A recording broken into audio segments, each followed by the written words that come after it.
Pemirsa, sebanyak 1.843 warga binaan pemasyarakatan atau WBP di wilayah Kementerian Hukum dan HAM Sulawesi Utara mendapatkan remisi Hari Kemerdekaan ke-78 Republik Indonesia.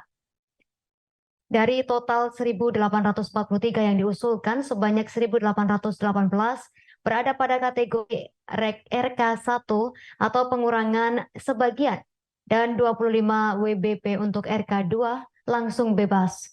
Penyerahan remisi diserahkan langsung oleh Wakil Gubernur Sulawesi Utara, Stephen Kandau. Membacakan sambutan Menteri Hukum dan HAM Yasona Lauli, Wakil Gubernur mengatakan rasa syukur Hari Kemerdekaan menjadi milik seluruh lapisan masyarakat, termasuk para warga binaan.